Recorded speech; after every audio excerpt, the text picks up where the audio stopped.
Olá, meus irmãos e minhas irmãs, que a paz de Deus, que excede todo entendimento, guarde os vossos corações em Cristo Jesus. A urgência de mudar enquanto ainda há graça. Deus não usa a dor para punir, mas a consciência para despertar.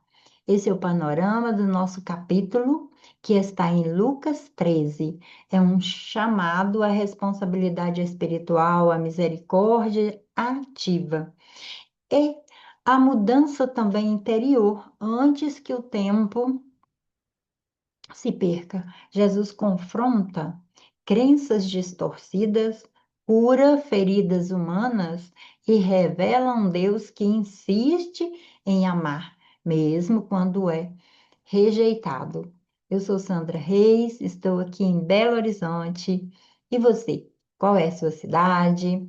Eu convido você a pegar sua Bíblia, seu caderno, fazer suas anotações e aplicar na sua vida o aprendizado. Vamos à leitura da palavra de Deus, Lucas capítulo 13. Naquela ocasião, alguns dos que estavam presentes contaram a Jesus que Pilatos misturava o sangue de alguns galileus com o sacrifício deles. Jesus respondeu: Vocês pensam que esses galileus eram mais pecadores que todos os outros por terem sofrido dessa maneira? Eu digo que não. Mas se não se arrependerem, todos vocês também perecerão.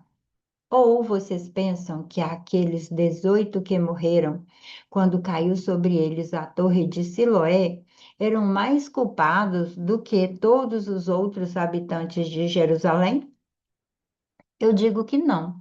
Mas se não se arrependerem, todos vocês também perecerão. Então contou esta parábola. Um homem tinha uma figueira plantada em sua vinha e foi procurar fruto nela e não achou nenhum. Por isso disse ao que cuidava da vinha: Já faz 3 anos que venho procurar fruto nessa figueira e não acho. Corte-a, porque deixá-la inutilizar a terra. Respondeu o homem: Senhor, deixe-me por mais um ano, e eu cavarei ao redor dela e a adubarei. Se der fruto no ano que vem, muito bem, se não, corte-a. Certo sábado, Jesus estava ensinando numa das sinagogas e ali estava uma mulher que tinha um espírito que mantinha doente há 18 anos. Ela andava encurvada, de forma alguma poderia endireitar-se. Ao vê-la, Jesus chamou à frente e disse: Mulher, você está livre da sua doença. Então lhe impôs as mãos e imediatamente ela se endireitou e passou a louvar a Deus.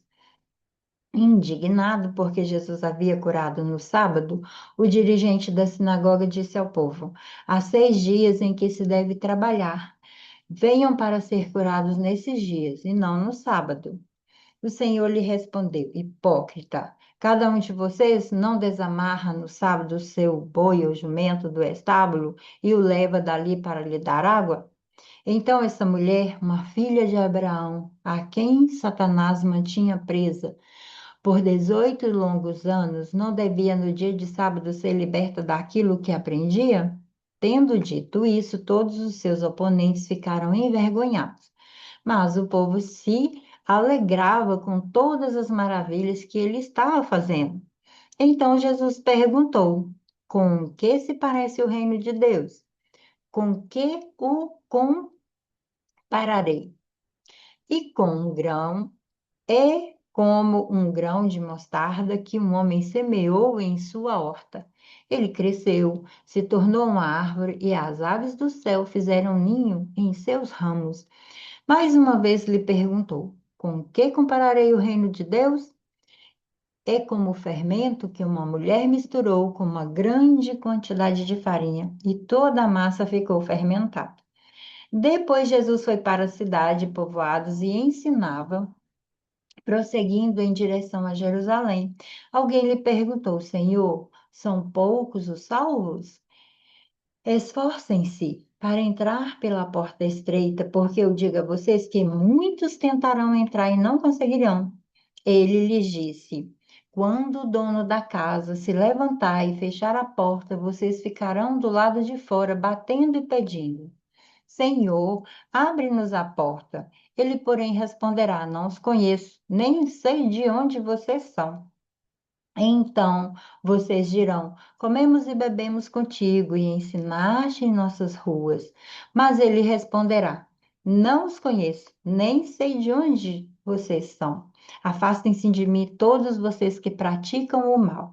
Ali haverá choro, ranger de dente. Quando vocês virem Abraão, Isaque, Jacó e todos os profetas no reino de Deus, mas vocês excluídos, pessoas virão do Oriente, do Ocidente, do Norte e do Sul e ocuparão seus lugares à mesa do reino de Deus.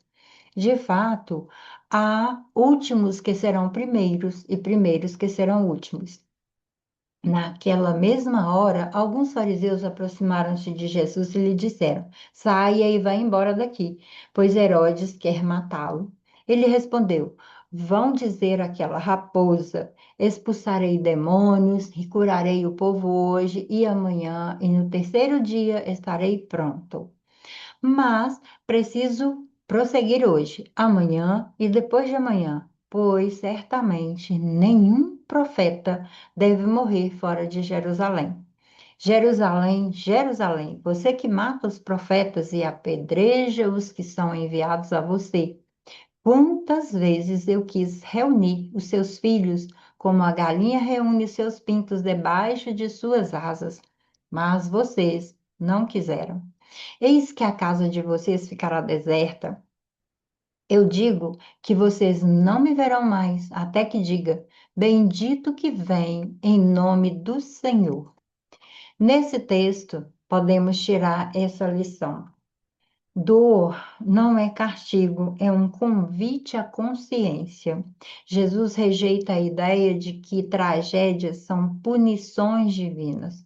Ele desloca o foco do julgamento para o arrependimento. Interpretar sofrimento como culpa gera medo, gera paralisia. Crescimento emocional começa quando nós assumimos responsabilidade sem autoacusação. O que eu gostaria que você parasse para pensar, dentro de tudo isso que nós aprendemos e lemos, é pensar assim: quais são os pontos em que eu vivo e que eu me condenava e que não é necessário de condenação? O que é que eu preciso ajustar, eh, nesse lugar de parar de procurar erros e quem errou? Mas como que eu ajusto esses pontos de crise para eu não ficar me condenando? Nesse tema, nós vemos também que a graça, ela me dá tempo e ela espera fruto, ela espera que eu produza fruto. Quando Jesus fala da figueira ou da árvore estéril, o homem chega e diz: Olha, já faz um monte de tempo, vários anos que eu venho procurar fruto e ela não tem fruto. Você pode tirar essa árvore? E o cuidador diz: Vamos esperar mais um ano. E se ela não der fruto, aí você corta. Nesse lugar está falando da graça de Deus. Ela nos dá um tempo para nos ajustarmos e darmos frutos, gerar fruto.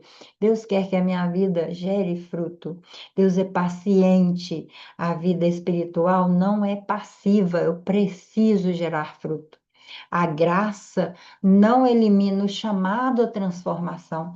Deus me deu o direito da salvação e eu preciso produzir frutos, frutos de arrependimento, transformação.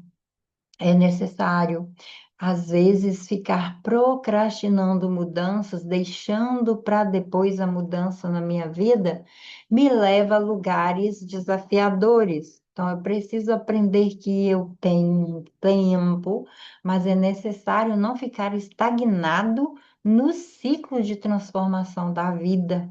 não parar no tempo. Identifique as áreas que na sua vida está estagnada.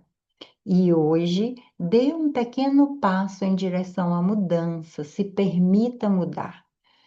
Depois vem um tema que Jesus traz sobre a cura no sábado, a cura que sim tem regras, que enfrenta esse lugar cheio de regras, que acontece num ambiente em que para as pessoas religiosas não devia acontecer. Então, no texto ele fala: venha nos dias de trabalho, não no sábado, para ser curado. Jesus cura no sábado para ensinar que o amor está acima do sistema. O amor está acima das regras. O amor, ele abrange tudo. O amor está em todos os nossos movimentos. A cura, ela enfrenta regras. Entende? Ela enfrenta esse lugar que não existe amor, mas Jesus chega num momento em que ele pode curar. E ele traz esse ensino que o amor está acima de tudo, acima das regras. A rigidez excessiva muitas vezes é um medo disfarçado de controle. E a semente que eu posso trazer para você hoje, priorize as pessoas, não só as regras. Se permita agir com compaixão, mesmo quando é desconfortável. Jesus cura no sábado e todos os religiosos condenam Jesus. E ele fala: olha, vocês cuidam das coisas suas no sábado, porque que eu não posso curar uma pessoa que está há muito tempo sofrendo? Jesus traz naquele momento um ensino. O reino cresce de forma silenciosa. O reino de Deus não começa grande, mas ele se expande profundamente. Mudanças pequenas, consistentes, são mais sustentáveis. Valorize os seus processos, valorize os momentos de aprendizado, confie no seu crescimento, mas um crescimento gradual. Todos os dias eu aprendo algo e eu cresço.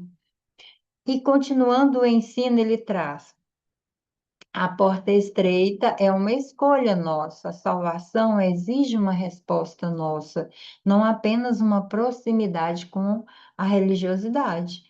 A maturidade emocional nossa é assumir escolhas que nos leve a esse lugar de transformação.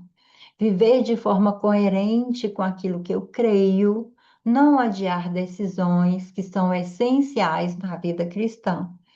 O amor que levanta, mas não controla. Jesus revela que Deus deseja nos acolher e ele respeita a nossa liberdade humana. Esse amor sem controle é sinal de que estou saudável.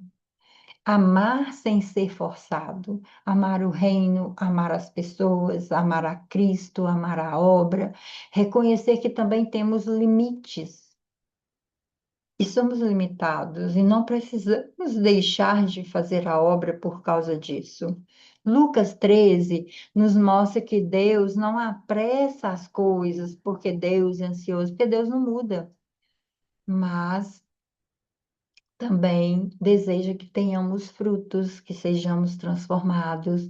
Enquanto estamos aqui, há um convite à mudança, há um convite à transformação, há um convite a gerar frutos, há um convite a se olhar e se proporcionar lugares melhores.